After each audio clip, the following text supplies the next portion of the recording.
Bismillahirrahmanirrahim. Alhamdulillahilladzi an'ama alaina bi ni'matil iman wal islam. Asyhadu an la ilaha illallah wahdahu la syarika lah. Wa asyhadu anna Muhammadan 'abduhu wa rasuluh. Allahumma salli wa sallim ala sayyidina Muhammad wa ala alihi wa ashabihi wa man tabi'ahum bi ihsanin ila yaumil qiyamah. قال الله تعالى في القرآن الكريم بسم الله الرحمن الرحيم اعلموا أنما الحياة الدنيا لعب ولهو وزينة وتفاخر بينكم وتكاثر في الأموال والأولاد. الآية صدق الله العظيم وصدق رسوله الحبيب الكريم ونحن على ذلك من الشاهدين والشاكرين والحمد لله رب العالمين أما بعد. Al-Mukarram Ustaz Dr. Andes Ki Haji Sukarti yang saya muliakan, para Ustadz, Ustadzah, para kiai, para penyai yang ikut bergabung dalam kajian online Asy-Syifa pagi hari ini yang saya muliakan, dan Bapak Ibu sekalian, para jamaah setia kajian online Asy-Syifa semuanya saja dan di mana saja berada yang saya muliakan. Wabil khusus para pengurus mulai dari Bunda Novida, Bu Dwi dan semua pengurus yang juga ikut bergabung maupun yang tidak bergabung yang saya muliakan. Alhamdulillahirabbil alamin. Segala puji syukur senantiasa kita aturkan kehadirat Allah Subhanahu wa taala, dan semoga salawat salam tetap tersampaikan kepada junjungan kita Rasulullah Muhammad sallallahu alaihi wasallam. Bapak Ibu para jamaah rahimakumullah, kemarin sudah saya sampaikan ada 3 hal yang akan selalu membersamai kita walaupun kita nanti sudah meninggal dunia. Yang pertama, jernihnya hati. Dan maksud daripada jernihnya hati itu, kesucian hati daripada kotoran-kotoran hati. Sucinya hati dari kotoran-kotoran. Yang kedua, kesayangan hati. Dengan selalu berzikir kepada Allah Subhanahu wa ta'ala. Ala bidzikrillahi tatma'innul qulub. Kemudian yang ketiga, cintanya hati kita kepada Allah Subhanahu wa ta'ala. Itu yang akan selalu membersamai kita walaupun kita nanti sudah meninggal dunia. Para jamaah rahimakumullah, kesayangan hati dan kecintaan kita kepada Allah Subhanahu wa ta'ala, maka 2 hal tersebut para jamaah yang akan dapat membahagiakan kehidupan kita fid dini wa dunya wal akhir. Karena kita selalu sayang, kesayangan hati kita, dengan kita hilangkan kotoran-kotoran hati kita. Dan karena kita selalu cinta kepada Allah Subhanahu wa ta'ala, semuanya kita sandarkan kepada Allah Subhanahu wa ta'ala. Apapun yang terjadi, yang menimpa diri kita maupun orang lain, tidak bisa terjadi kecuali semuanya atas kehendak Allah Subhanahu wa ta'ala. Semuanya terjadi atas takdir Allah Subhanahu wa ta'ala. 100% kita sandarkan hidup kita kepada Allah. Itulah para jamaah yang menyebabkan hidup kita akan menjadi bahagia. Hidup kita akan menjadi nikmat. Bahkan para jamaah, kesayangan hati dan kecintaan kita kepada Allah Subhanahu wa ta'ala itu yang akan mampu menyampaikan kepada kelezatan untuk bertemu Allah Subhanahu wa ta'ala nanti di surganya Allah Subhanahu wa ta'ala. Jadi para jamaah, kebahagiaan ini akan segera kita peroleh saat kita nanti justru saat sudah meninggal dunia. Ya. Saat kita sudah meninggal dunia itu. justru kebahagiaan itu akan segera dapat kita peroleh dengan saat kita menanti di alam barzakh kita. Dengan saat kita menanti terjadinya hari kiamat nanti yang terjadi. Sehingga bisa saja di alam kubur itu para jamaah menjadi satu taman dari taman-taman surga Allah Subhanahu wa ta'ala.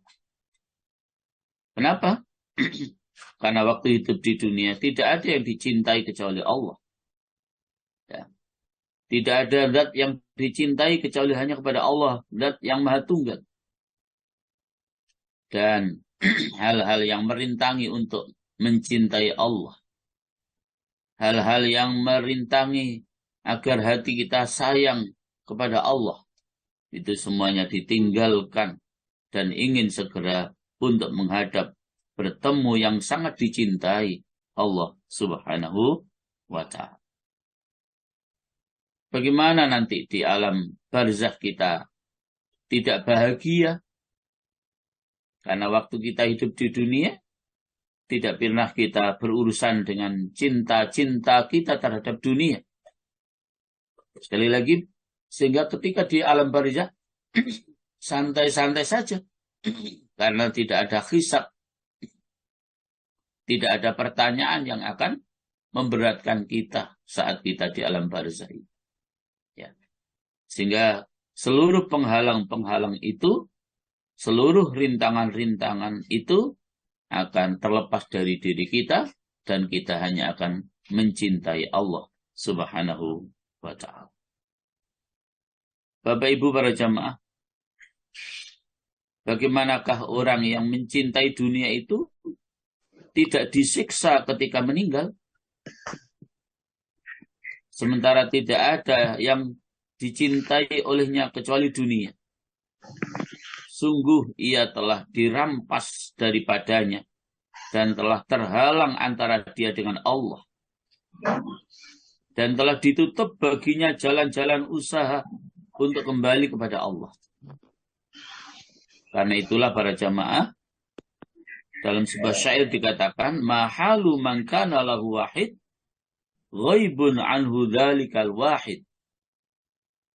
Artinya para jamaah, bagaimanakah keadaan orang yang mempunyai Tuhan yang Maha Esa, lenyap daripadanya zat yang Maha Esa itu. Jadi, kita punya Tuhan yang Maha Esa, tetapi kemudian kita akan terlepas dari kenikmatan untuk bisa bertemu Tuhan yang Maha Esa itu karena terhalang kecintaan kita terhadap dunia beserta seluruh kemewahan. Bapak Ibu para jamaah, mati itu bukanlah yang meniadakan segala sesuatu, bukan. Jadi mati itu bukanlah hal yang meniadakan segala sesuatu, bukan. Sesungguhnya mati itu para jamaah adalah perpisahan bagi kecintaan dunia dan datang menghadap Allah Subhanahu wa ta'ala. Jadi mati itu hanya batas kecintaan kita terhadap dunia untuk menghadap Allah Subhanahu wa ta'ala.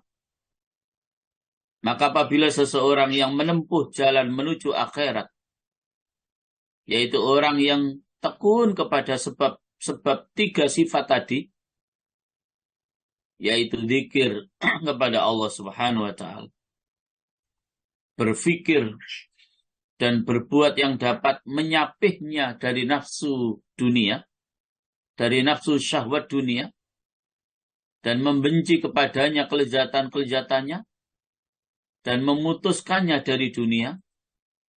Semua itu para jamaah, yang demikian itu tidak bisa dilakukan kecuali dengan badan yang sehat. Dan badan sehat itu tidak dapat kita peroleh kecuali dengan lantaran kita harus makan, bahkan berpakaian, bahkan kita harus punya tempat tinggal. Masing-masing itu para jamaah memerlukan kepada sebab-sebab. Maka jamaah, kadar yang tidak boleh tidak dari tiga sifat itu adalah seorang hamba mengambilnya dari dunia untuk akhirat. Yang sering istilahnya dalam bahasa Arab, ad-dunya mazra'atul akhirah. Jadi dunia itu kita ambil sebagai media untuk menuju akhirat. Dunia ini kita manfaatkan sebagai media untuk menuju akhirat. Maka tidak termasuk dari putra-putra dunia. Dunia pada hak orang itu sebagai ladang menuju akhirat. Jadi sekedar makan biar sehat. Harus berpakaian juga biar sehat. Harus tinggal di sebuah rumah biar tidak terkena teriknya matahari dan derasnya hujan, serta dinginnya cuaca maupun panasnya cuaca. Sekedar mengambil hal itu, persoalan dunia, tetapi niatnya agar kita bisa menuju akhirat, taqwa Allah kepada Allah Subhanahu wa Ta'ala, itu bukan termasuk persoalan dunia, tetapi itu memang menjadi sesuatu yang wajib untuk kita lakukan agar kita tetap sehat. Dengan sehat kemudian kita bisa beribadah kepada Allah Subhanahu wa Ta'ala. Itu hak dunia yang boleh kita ambil, dan hak dunia seperti itu yang memang harus kita lakukan. Dunia kita pergunakan untuk menuju akhirat. Dunia kita manfaatkan untuk menuju kecintaan kita kepada Allah Subhanahu wa Ta'ala. Bapak Ibu rahmatullah. Maka apabila kita mengambil dunia dengan keuntungan nafsu dan atas bersenang-senang, maka itulah sesungguhnya putra-putra dunia. Ya. Dan kalau kita terlalu mencintai pada keuntungan-keuntungan dunia, itulah sesungguhnya fokus kita juga terhadap putra-putra dunia. Hanya para jamaah rahmatullah, sesungguhnya mencintai pada keuntungan dunia itu terbagi kepada dunia yang mendatangkan pemiliknya kepada siksaan akhirat. Maka yang demikian itu adalah soal haram. Ya. Dan jika kemudian persoalan dunia itu menghalangi antar pemiliknya dan derajat yang luhur dan mendatangkannya pada penghisapan yang panjang atau lama, dan yang demikian itu dinamakan hal-hal yang haram, ya, hal-hal yang halal. Orang yang berpikir dengan pandangan hati akan tahu bahwa lamanya berhenti dalam lapangan kiamat untuk menghadapi penghisapan itu adalah suatu siksaan. Maka barang siapa yang diperdebatkan penghisapannya, niscaya itu adalah siksa. Itulah yang Rasul nyatakan dalam hadis riwayat Imam Bukhari dan Imam Muslim dari Siti Aisyah radhiyallahu anha. Jadi para jamaah, lamanya kita nanti menghadapi hisab karena banyaknya harta yang harus dipertanggungjawabkan di hadapan Allah. Lamanya hisab itu, kata Rasulullah dalam hadis Bukhari Muslimin, adalah merupakan siksa Allah. Jadi pada jamaah hukumullah, harta itu pertanyaannya sekali lagi adalah dua. Bagaimana cara kau memperolehnya? Setelah sudah kita peroleh harta itu, lalu bagaimana cara kita mentasyarufkannya? Bagaimana cara kita mengelolanya? Masya Allah. Betapa akan menjadi siksa yang amat berat bagi kita karena lamanya dihisab oleh Allah karena harta kekayaan kita. Padahal kita tahu para jamaah, 1000 tahun di dunia sama dengan 1 hari di akhirat. Jadi 1000 tahun di dunia sama dengan 1 hari di akhirat. Kalau kemudian kita dihisab selama 7 hari saja, berarti sama dengan kita harus mempertanggungjawabkan 7.000 tahun harta kekayaan kita. Oleh karena itu para jamaah rahimakumullah, memang ya bahasa Jawanya nggak patek sakit ngomong nih, nek bahas nih gini, ya. Betul patek sakit ngomong kalau membahas ini. Ya. Jadi karena itu pula para jamaah rahimakumullah, Rasulullah Shallallahu Alaihi Wasallam beliau bersabda, halaluha hisabun wa haramuha adabun. Halalnya dunia itu adalah hisab, perhitungan yang sangat lama. Dan haramnya dunia itu adalah sebuah siksa. Jadi walaupun kita memiliki harta yang halal, itu kata Rasulullah, itu tetap dihisab.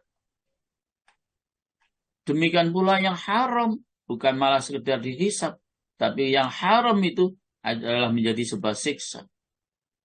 Tadi dalam hadis riwayat Imam Bukhari Muslim, lamanya kita menunggu hisab harta kekayaan kita itu sebuah siksa jemaah. Apalagi ketika lalu dihisab oleh Allah, harta kekayaan kita adalah dari hal-hal yang haram. Na'udzubillah. Tsumma na'udzubillah min dzalik. Jadi halalnya itu merupakan sebuah hisab. Dan kalau hisabnya itu lama, itu siksaan para jemaah. Di padang mahsyar yang sedemikian rumit, yang sedemikian penatnya, yang sedemikian rupa susahnya, lama sekali kita dihisab oleh Allah. Itu menjadi sebuah siksaan. Apalagi kalau kemudian saat dihisab itu harta kita adalah dari harta yang haram. Masya Allah. Nggak bisa bayangkan. Sehingga kemudian Rasulullah melanjutkan dalam hadis yang lain, halaluha adab. Halalnya dunia itu bahkan menjadi sebuah siksaan jamaah. Kalau hadis yang di atasnya, halalnya itu adalah sebuah penghisapan. Dan kalau kemudian harta kita sangat banyak, penghisapannya lama sekali. Dan lamanya penghisapan itu sebuah siksa. Maka Rasulullah mengatakan dalam hadis berikutnya untuk menegaskan halaluha adab. Halalnya harta kekayaan kita itu merupakan siksaan. Karena sekali lagi, perdebatan pada waktu dihisab itu suatu siksaan. Jemaah rahimakumullah. Maka apabila kita masih memandang teman-teman kita dengan pandangan bahagia dengan urusan-urusan dunia dan kebahagiaan urusan-urusan dunia itu para jamaah, sekali lagi itu akan memotong menuju kebahagiaan urusan nanti di akhirat. Maka para jamaah rahimakumullah, setiap orang yang bersenang-senang dalam dunia dengan mendengarkan suara dari burung yang berkicau, dengan memandang kepada hijau-hijauan, atau dengan meminum air dingin, meminum air degan misalnya, yang menyegarkan, meminum kopi yang nikmat, maka jamaah Allah, yang demikian itu mengurangi kenikmatan kita nanti di akhirat. Ya. Mengurangi keuntungan kita nanti di akhirat. Itulah para jamaah arti sebuah sabda Rasulullah Sallallahu Alaihi Wasallam kepada sahabat Umar bin Khattab. Kata Rasulullah dalam hadis riwayat Imam Ahmad dan An-Nasai, beliau mengatakan kepada sahabat Umar bin Khattab, "Hada minan na'imil ladzi tus'alu an." Kata Rasulullah jamaah, inilah sebagian dari kenikmatan yang kamu dimintai pertanggungjawabannya. Rasulullah Shallallahu Alaihi Wasallam memberikan isyarat dengan sabdanya itu kepada air dingin. Sehingga para jamaah rahimahullah,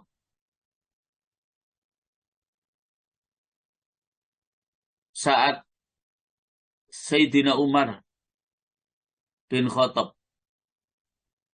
datang dari suatu tempat yang kemudian saat itu sangat haus, ya, sangat haus Khalifah Umar ini, maka dia mendapatkan jaminan atau mendapatkan suguhan begitu, ya, air dingin yang dicampur dengan madu.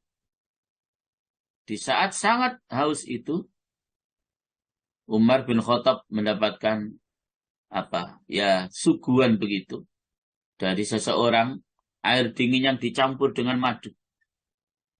Di saat sudah sangat dingin, saat haus seperti itu para jamaah, Umar bin Khattab memutar-mutar mangkok itu.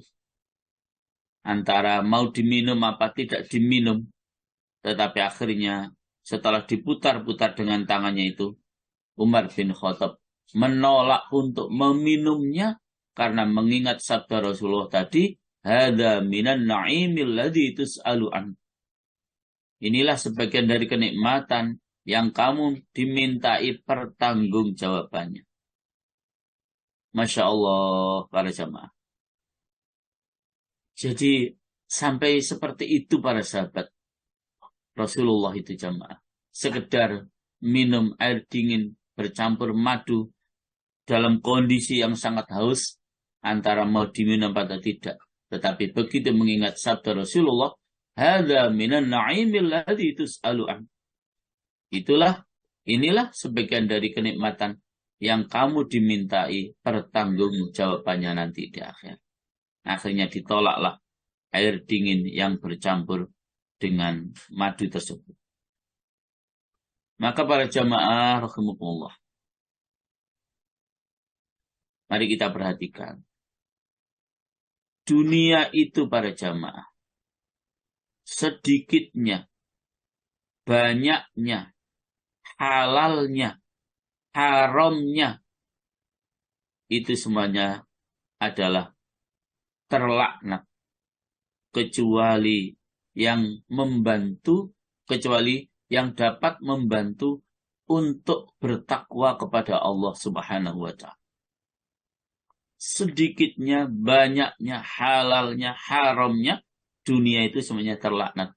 Kecuali dunia yang ada pada diri kita itu mampu membantu kita untuk bertakwa kepada Allah Subhanahu wa Ta'ala.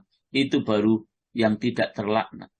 Itu baru hak kita, dunia yang cukup untuk menghantarkan kita bertakwa kepada Allah Subhanahu wa Ta'ala. Maka para jamaah rahmatullah, sesungguhnya kadar yang demikian itu tidak termasuk dunia. Artinya para jamaah, apa-apa yang memang secara urgen harus ada pada diri kita, soal makan, soal minum, pakaian, tempat tinggal, yang itu memang hal yang tidak mungkin lepas dari kehidupan kita agar kita tetap sehat. Dengan sehat kemudian agar kita bisa bertakwa kepada Allah, maka apa-apa yang kita manfaatkan itu adalah hak kita dari dunia itu. Maka yang selebihnya daripada itu para jamaah, itulah yang akan menyebabkan kemudian kita timbul takabur, kesombongan, ujub, dan seterusnya, dan seterusnya. Jamaah Allah, setiap orang yang ma'rifatnya lebih kuat dan lebih kokoh, setiap orang yang ma'rifatnya, yang kenalnya Allah, itu lebih kuat dan lebih kokoh, niscaya takutnya dari kenikmatan dunia itu juga lebih kuat. Jadi setiap orang yang ma'rifatnya kepada Allah itu lebih kuat dan lebih kokoh, maka itu menyebabkan takutnya terhadap dunia itu juga lebih kuat, lebih kokoh. Sehingga para jamaah, Nabi Isa alaihissalam pernah tidur meletakkan kepalanya di atas batu ketika tidur itu. Maka kemudian batu itu beliau lemparkan ketika iblis menjelma kepadanya dan berkata, iblis itu, engkau mencintai dunia? Langsung batu yang dipakai untuk bantal Nabi Isa itu diangkat, dilemparkan kepada iblis itu. Kita bisa bayangkan jemaah, sudah pakai bantal dengan batu saja, iblis masih bilang, engkau mencintai dunia? Bagaimana dengan kita pakai bantal yang sedemikian empuknya, sedemikian rupa, kasur yang sedemikian empuknya? Itu adalah sebagai tanda bukti bahwa kita masih mencintai dunia. Oleh sebab itu pula para jamaah, Nabi yang terkenal sangat kaya raya, Nabi Sulaiman alaihissalam, dalam kerajaannya yang memberi makanan dan memberikan minuman kepada seluruh manusia saat itu dengan disiapkan, disajikan makanan-makanan yang lezat, minuman-minuman yang lezat untuk rakyatnya, untuk umatnya. Sedangkan beliau sendiri para jamaah, Nabi Sulaiman alaihissalam itu cukup memakan roti syair, roti yang tidak enak itu. Tapi kaumnya, rakyatnya, selalu disajikan makanan-makanan yang lezat, minuman-minuman yang lezat. Tapi justru Nabi Sulaiman sendiri cukup memakan roti syair, minum air secukupnya. Bapak Ibu rahimahullah, itu sebuah cara yang dilakukan oleh beliau agar nanti penghisapan di akhirat tidak terlalu memberatkan diri. Tidak terlalu memberatkan diri. Oleh sebab itu jamaah sabar dari kelezatan makanan di saat ia mampu atas makanan yang lezat dan makanan itu terwujud adalah memang lebih berat. Artinya jamaah, ada kesempatan untuk makan makanan yang lezat, minum minuman yang lezat, kita bisa sebenarnya. Bahkan mungkin sudah tersedia makanan lezat, minuman lezat, tapi kita sabar tidak memakannya dan tidak meminumnya. Itu memang pekerjaan yang sangat berat jemaah. Ya, itu memang pekerjaan yang sangat berat. Dan itulah yang dilakukan oleh Nabi Sulaiman alaihissalam. Beliau mampu menyajikan makanan yang lezat, minuman yang lezat untuk seluruh kaumnya, untuk seluruh rakyatnya. Tetapi dia sendiri tidak mau makan seperti itu, cukup dengan roti syair. Itu memang ujian yang luar biasa. Itu membutuhkan kesabaran yang luar biasa. Ya. Karena itulah para jamaah, bahwasanya sesungguhnya Allah Subhanahu wa taala memalingkan dunia dari Nabi kita Muhammad sallallahu alaihi wasallam. Jadi jamaah rahmatullah, Allah sengaja memalingkan dunia ini dari Rasulullah sallallahu alaihi wasallam. Maka para jamaah, Rasulullah sallallahu alaihi wasallam itu selalu merasakan lapar beberapa hari. Itulah yang dijelaskan dalam hadis riwayat Imam At-Tirmidzi dari Ibnu Majah dari Ibnu Abbas. Sehingga beliau mengikatkan batu di atas perutnya karena lapar itu. Dan karena itulah Allah menguasakan cobaan dan ujian di atas para nabi dan juga para wali-wali Allah. Jadi memang para nabi dan para wali-wali Allah itu para jamaah sengaja dihindarkan dari mewahnya kehidupan dunia. Rasulullah Shallallahu Alaihi Wasallam sebagaimana yang sudah kita ketahui para jamaah, saat beliau wafat sekali lagi saat beliau wafat, sama sekali tidak meninggalkan harta waris. Harta warisan yang beliau tinggalkan hanyalah dua, Al-Quranul Karim dan hadis beliau. Itu harta waris yang ditinggalkan oleh beliau. Sama sekali tidak diketemukan dirham maupun dinar di bawah kasur beliau, di bawah bantal beliau, sama sekali tidak ada. Jadi sudah ditakdirkan memang oleh Allah seperti itu. Ya, sudah ditakdirkan oleh Allah memang seperti itu. Nah, Jamarahumullah. Jadi dianalogkan bagaikan kita sebagai orang tua terhadap anak-anak kita. Ketika anak-anak kita sedang sakit, maka harus kemudian diobati, minum obat. Walaupun keinginan anak kita mungkin mau makan yang ini, mau makan yang itu, bukan larangan yang kita lakukan itu untuk sengaja kita bakhil, tidak. Tapi larangan makanan dan minuman dari kita untuk anak kita yang sedang sakit itu justru para jamaah biar anak kita cepat sehat. Begitulah Allah mendesain para nabi, para rasul yang tidak terlalu didekatkan dengan persoalan-persoalan dunia, bukan untuk niatan menistakan dan menghinakan para nabi dan rasul itu, tidak, tapi justru untuk meringankan beban hisabnya nanti di akhir. Walaupun para sahabat sudah begitu luar biasa dengan nyata melihat Rasulullah itu tidak pernah selama 3 hari berturut-turut merasa kenyang, tidak pernah, jamaah. Masya Allah.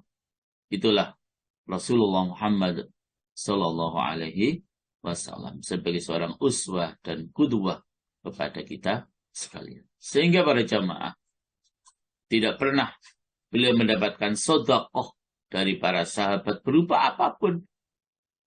Yang sampai bermalam semalam tidak pernah, jamaah.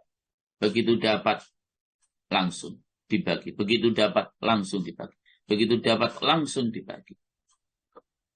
Sebagaimana dahulu sudah pernah kita sampaikan, begitu luar biasa kedermawanan Rasulullah Sallallahu Alaihi Wasallam. Sampai pun orang minta ini, minta itu, dan sampai pun saat itu beliau tidak memiliki apapun, silakan, nanti akan saya bayar. Ambil apa saja yang kau mau, nanti saya akan membayar. Allahu Akbar. Ini luar biasa. Ini luar biasa. Jadi tidak pernah beliau mendapatkan kiriman sedekah berupa apapun yang sampai bermalam semalam belum dibagikan, tidak pernah, jamaah. Begitu takutnya beliau dengan tanggung jawab persoalan dunia ini. Tanggung jawab dengan persoalan harta benda ini. Bapak Ibu para jamaah rahimahullah. Maka telah kita mengerti bahwa setiap sesuatu yang bukan karena Allah, yang bukan untuk menuju Allah, yang bukan untuk takwa kepada Allah Subhanahu wa Ta'ala, itu semuanya adalah putra-putra dunia. Itu semuanya adalah persoalan-persoalan dunia.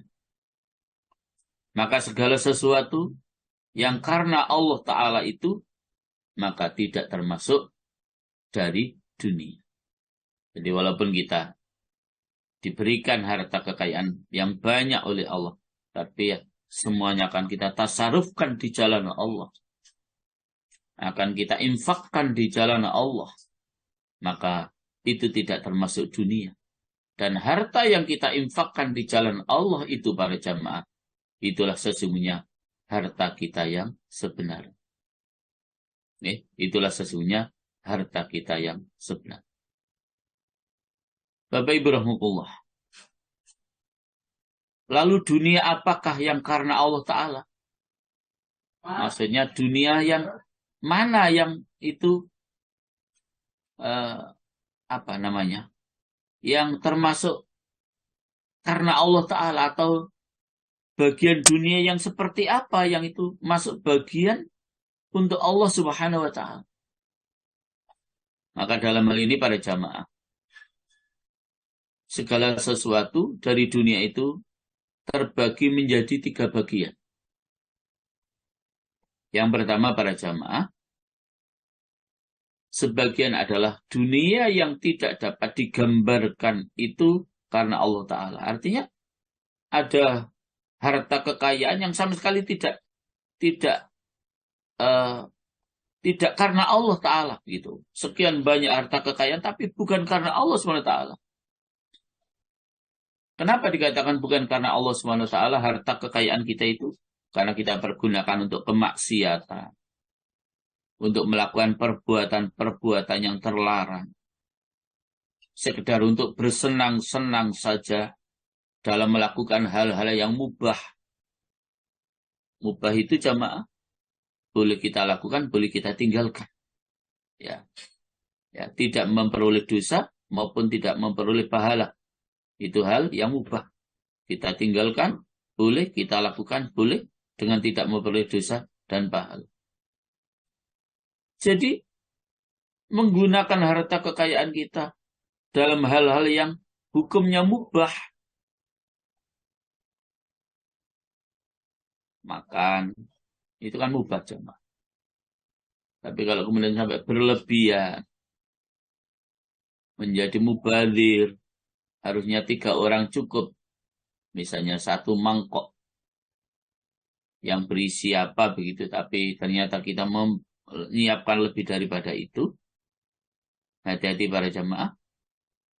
Itu boleh jadi kita lakukan, ya, yang menyebabkan lalu kita menjadi kenyang, yang menyebabkan kemudian kita berbuat hal-hal yang tidak diridhai oleh Allah SWT. Maka dunia yang seperti itu mutlak dunia dalam bentuk yang tercela, semata-mata tercela di hadapan Allah Subhanahu wa Ta'ala. Karena dunia yang kita miliki adalah hanya untuk bermaksiat, untuk melakukan perbuatan-perbuatan yang terlarang, untuk bersenang-senang dalam hal yang mubah. Itu adalah semata-mata dunia yang tercela. Bagian yang kedua para jemaah, sebagian adalah dunia yang bentuknya karena Allah Subhanahu wa Ta'ala, dan dapat juga dunia itu dijadikan bukan karena Allah Subhanahu wa Ta'ala. Yaitu 3 hal: fikir, zikir, dan mencegah diri dari nafsu syahwat. Jika 3 hal ini kita lakukan dengan secara rahasia, fikir, zikir, mencegah diri kita dari nafsu syahwat itu kita lakukan dengan secara rahasia, secara ikhlas semata-mata karena untuk mendapatkan ridha Allah Subhanahu wa Ta'ala, maka ketiga hal itu para jamaah menjadi pendorong untuk mendapatkan ridho dari Allah Subhanahu wa Ta'ala. Maka ketiga hal tersebut para jamaah tidak termasuk bagian dunia, tetapi itu adalah termasuk bagian akhirat. Nah, jamaah hukum. Lalu bila mana yang dimaksudkan dari berfikir itu, misalnya dengan mencari ilmu, maka dengan mencari ilmu akhirnya kita dapat ilmu. Dengan kita mendapatkan ilmu lalu kita ingin mendapatkan kemuliaan di hadapan banyak orang. Dengan mendapatkan ilmu lalu kita kepingin mendapatkan sesuatu pendapatan.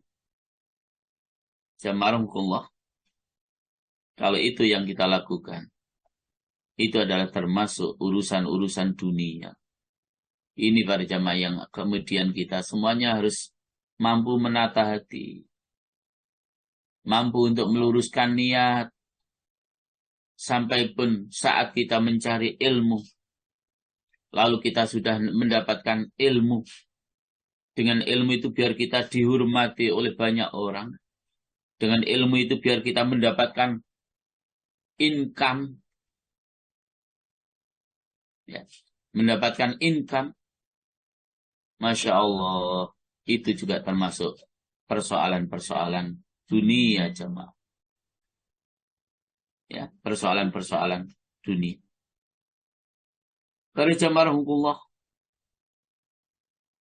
Tapi kalau kemudian dengan ilmu itu kita lakukan lillahi ta'ala, bukan untuk mendapatkan sanjungan, bukan untuk mendapatkan kehormatan, bukan untuk mendapatkan nilai-nilai uang dan sebagainya, itu insya Allah adalah urusan-urusan akhirat. Makanya para jamaah rahimahullah, ketika kita sebagai orang tua itu yang harus melakukan kewajiban kita terhadap anak-anak kita tentang pendidikan mereka, sebaiknya dan seharusnya kita tidak pernah bilang, udahlah kamu masuk di prodi ini saja, nanti setelah itu kan kamu bisa jadi ini, bisa jadi itu dan sebagainya. Bukan itu jamaah urusan. Harusnya tidak seperti itu para jamaah. Apa yang harus kita lakukan? Ya sudah, kamu cari ilmu. Urusan nanti mau apa dan seterusnya Allah yang akan mengatur semuanya. Begitu para jamaah. Kita lakukan semuanya dengan ikhlas, semata-mata hanya untuk mencari ridha Allah Subhanahu wa ta'ala. Bukankah kita sudah mendapatkan pelajaran yang amat sangat berharga dari Ibu Hajar yang mundar-mandir antara Bukit Safa dengan Bukit Marwah untuk mendapatkan pertolongan Allah, mendapatkan rezeki Allah. Tahu-tahu keluarnya air Zam-Zam bukan di bukit antara Bukit Safa dan Bukit Marwah, tapi justru keluarnya di dekat Baitullah. Artinya para jamaah, tidak mesti sebuah kompetensi yang dimiliki oleh anak-anak kita itu kemudian harus bekerja seperti potensi yang dimilikinya, kompetensi yang dimiliki. Tidak mesti seperti itu. Asal kita ikhlas, ya sudahlah, Allah nanti yang akan menempatkan sendiri kita harus di mana dan seterusnya dan seterusnya. Maka yang kedua ini jamaah boleh dikatakan ini adalah urusan-urusan akhirat, ini urusan-urusan dunia, tergantung niat kita. Tergantung bagaimana kita menyikapi harta kekayaan kita sehingga bisa terhitung dunia, bisa terhitung akhirat. Nah, jamaahullah yang ketiga. Sebagian adalah dunia yang bentuknya itu untuk keuntungan nafsu dan mungkin juga menurut artinya karena Allah. Yang demikian itu jamaah, contohnya seperti makan, menikah, dan setiap hal yang ada kaitannya dengan kelangsungan hidupnya dan kelangsungan keturunannya. Maka bila mana yang dimaksudkan itu keuntungan nafsu dengan menikah, itu biar tersalurkan nafsunya saja, maka jamaah itu adalah termasuk urusan dunia. Bila mana yang dimaksudkan itu meminta pertolongan kepada Allah untuk bisa bertakwa kepada Allah, maka dengan kita menikah itu adalah menjadi bagian akhirat. Makanya para jamaah rahmatullah, Rasulullah dawuh, man tazawwaja faqad istakmala nisfad din falyattaqillah fin nisfil baqi. Barang siapa yang menikah, maka sesungguhnya dia telah menyempurnakan ketaatan dalam beragama itu 50%. Maka kata Rasulullah, falyattaqillah fin nisfil baqi. Maka bertakwalah kepada Allah pada separuh yang berikut. Jadi kalau kita menikah dalam rangka agar kita bisa dekat dengan Allah, bisa bertakwa kepada Allah, mendapatkan kesempatan untuk dekat dengan Allah, maka menikah itu urusan akhirat. Tapi kalau menikah hanya sekedar untuk menyalurkan nafsu biologis kita, maka itu adalah hanya urusan dunia. Makanya para jamaah rahimakumullah, tetap saja dalam segala hal, aktivitas ibadah amaliyah yang kita lakukan itu memang harus melalui 3 filter ini. Ya. Yang pertama yang harus kita dasari dengan bertauhid kepada Allah. Yang kedua memang harus kita lakukan aktivitas itu ikhlas semata-mata karena Allah. Saya lakukan ini karena memang saya mengikuti perintah Allah. Saya lakukan ini karena memang saya mengikuti sunnah Rasulullah, perintah Rasulullah. Dan yang ketiga, agar ibadah kita diterima oleh Allah, maka ibadah itu para jamaah harus sesuai dan cocok dengan perintah Allah, perintah Rasulullah Sallallahu Alaihi Wasallam. Bapak Ibu rahmatullah. Karena itu pandai-pandai sekali lagi untuk menjaga hati, untuk menata hati, untuk menata niat. Apapun aktivitas yang kita lakukan, walaupun itu urusan-urusan dunia, kalau kita niatnya untuk takwa kepada Allah, niatnya agar untuk bisa menghantarkan kita dekat dengan Allah, kalau niatnya agar mampu mencapai kebahagiaan kehidupan akhirat, maka itu bukan termasuk persoalan dunia, tapi itu termasuk persoalan akhirat. Sehingga kemarin sudah saya sampaikan, ada aktivitas yang kita lakukan seakan-akan itu aktivitas dunia, tetapi bernilai untuk akhirat karena baiknya niat kita. Selanjutnya ada aktivitas yang kita lakukan sepertinya urusan akhirat, tapi bernilai dunia. Kenapa? Karena juga jeleknya urusan niat kita. Maka jaga hati ya, untuk agar kita selalu mampu mengikhlaskan segala aktivitas yang kita lakukan semata-mata hanya untuk mencari ridha Allah Subhanahu wa ta'ala.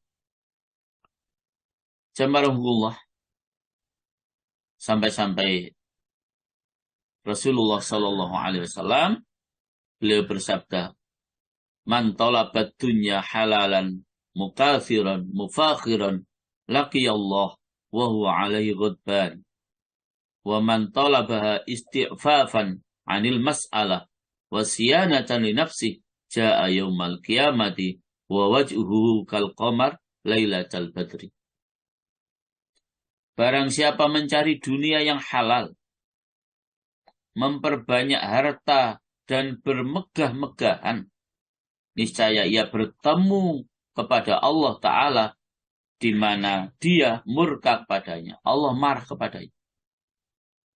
Jadi kita mencari dunia yang halal, memperbanyak harta, dan bermegah-megahan, niscaya ia bertemu kepada Allah Ta'ala di mana Allah murka padanya. Dan barang siapa mencari dunia karena untuk menjaga kehormatan diri dari minta-minta dan untuk memelihara diri biar tetap sehat, sehingga dengan sehat bisa ibadah, niscaya ia datang kelak dari kiamat sedang wajahnya seperti bulan pada malam purnama. Masya Allah. Jadi jamaah, saat kita sedang mengais rezeki Allah, niat kita adalah untuk menjaga kehormatan diri, agar kita tidak menjadi orang yang minta-minta, agar kita mampu memelihara diri, ya, agar kita tidak merepotkan orang lain dan lain sebagainya. Kalau itu yang kita lakukan, maka nanti di akhirat wajah kita akan cemerlang secemerlang bulan purnama. Tapi kalau kita mencari rizki dunia ini, walaupun yang kita cari itu halal, lalu kita memperbanyaknya harta dengan niat bermegah-megahan, hati-hati para jamaah. Kita akan ketemu Allah di akhirat nanti. Allah murka kepada kita. Jadi semuanya para jamaah kembali kepada niat kita. Semuanya kembali kepada niat kita. Maka perhatikanlah bagaimanakah yang demikian itu berbeda sebab maksud. Ya. Berbeda sebab maksudnya berbeda. Ya. Jadi membedakan ya dengan niat yang berbeda. Maka dengan demikian dunia itu keuntungan dirimu yang bersifat segera, yang tidak membutuhkannya kepada untuk urusan akhirat. Dan yang demikian itu disebutkan dengan hawa nafsu. Maka pada hal ini diisyaratkan dengan firman Allah Subhanahu wa taala di dalam surat An-Nazi'at, Bu Indri, surat yang ke-79. Wa amma man khafa maqama rabbih wa nahan nafsa 'anil hawa fa innal jannata hiyal ma'wa. Bu Indri ada? Injil wonten Ustaz, ayat berapa tadi Ustaz? Ayatnya? Ya, Naziat 40-41. 40-41. Nggih, sekedar. Maka sungguh surgalah tempat tinggalnya. Mereka orang-orang kafir bertanya kepadamu Muhammad tentang hari kiamat. Kapankah terjadinya? Yang 40 ya, maaf Ustaz. 40-41. Nggih, saya ulang maaf. Keliru ya, 40-41. Iya. Dan adapun orang-orang yang takut kepada kebesaran Tuhannya dan menahan diri dari keinginan hawa nafsunya, maka sungguh surgalah tempat tinggalnya. Bapak Ibu rahmatullah, begitu konkret ayat ini. Ya, kalau kita mampu menahan hawa nafsu kita untuk kemudian tidak bermegah-megahan dalam harta dan dunia, kalau kita mampu menahan hawa nafsu kita seperti itu, jelas kata Allah, fa innal jannata hiyal ma'wa. Maka sesungguhnya surga itu adalah tempat tinggal. Tetapi kalau kita mengumbar hawa nafsu kita, menuruti keinginan kita, apapun lalu kita lakukan untuk semata-mata dunia, bukan untuk mencari ridha Allah, maka tentu bukan fa innal jannata hiyal ma'wa. Ya mungkin sebaliknya, nerakalah tempat tinggal yang sebenar. Nah, jamaah, tempat berkumpulnya hawa nafsu itu sebagaimana yang Allah firmankan di dalam surat Al-Hadid, surat 57. Bu Indri, ayat yang ke-20. Bismillahirrahmanirrahim. I'lamu annamal hayatud dunya la'ibu wa lahu wa zinah. وزينة وتفاخر بينكم وتكاثر في الأموال والأولاد. Ila akhir ayat, silakan dibaca lengkap ayat artinya. Ustaz. Ketahuilah, sesungguhnya kehidupan dunia itu hanyalah permainan dan senda gurauan, perhiasan, dan saling berbangga di antara kamu, serta berlomba dalam kekayaan dan anak keturunan seperti hujan yang tanam-tanamannya mengagumkan para petani. Kemudian tanaman itu menjadi kering dan kamu lihat warnanya kuning, kemudian menjadi hancur.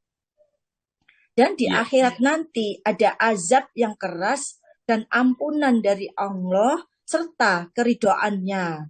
Dan kehidupan dunia tidak lain hanyalah kesenangan yang palsu. Bapak Ibu rahmatullah. Jadi tempat berkumpulnya hawa nafsu itu. Kita tahu bahwa dunia itu hanyalah permainan. Ya. Sesuatu yang melalaikan. Dunia itu adalah sekedar perhiasan. Dunia itu adalah bermegah-megahan di antara kamu, serta berbangga-banggaan tentang banyaknya harta dan anak.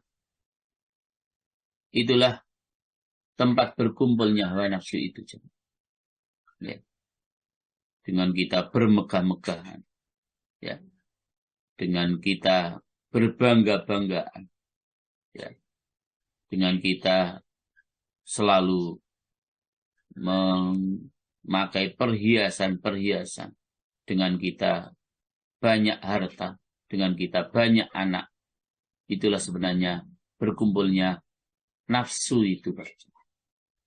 Di situ berkumpulnya nafsu.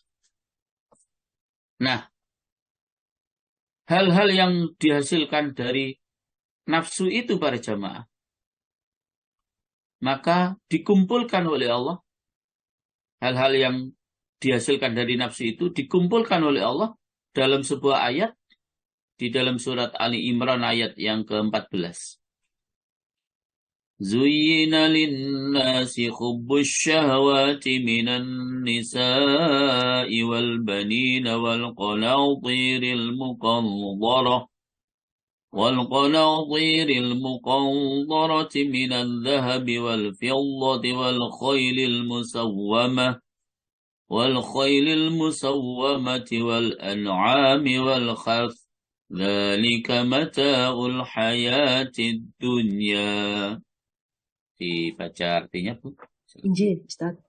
Dijadikan terasa indah dalam pandangan manusia cinta terhadap apa yang diinginkan, berupa perempuan-perempuan, anak-anak, harta benda yang bertumpuk dalam bentuk emas dan perak, kuda pilihan, hewan ternak, dan sawah ladang. Itulah kesenangan hidup di dunia. Dan di sisi Allah lah tempat kembali yang baik. Iya. Jadi para jamaah Allah, berangkat dari nafsu tadi itu, maka akan timbul 7 perkara atau persoalan-persoalan berangkat dari nafsu itu yang terkumpul dalam Ali Imran ayat 14 ini. Sehingga arti daripada itu, dijadikanlah indah dalam pandangan manusia kecintaan kepada apa-apa yang diingini oleh hawa nafsu. Apa? Wanita-wanita, anak-anak, harta yang banyak dari emas, perak, kuda pilihan, binatang-binatang ternak, sawah, ladang. Itulah kesenangan hidup di dunia. Jadi para jamaah, kita mesti hati-hati dan waspada. Ya. Jadi kita mesti hati-hati dan waspada untuk menghadapi dunia dengan segala kesulitannya. Tidak mengapa kita memiliki harta kekayaan. Yang penting harta kekayaan itu mampu menghantarkan kita menuju akhirat, menuju Allah Subhanahu wa ta'ala. Karena waktu para jamaah saya kira cukup dan saya kembalikan kepada Pak HMA. Monggo Pak.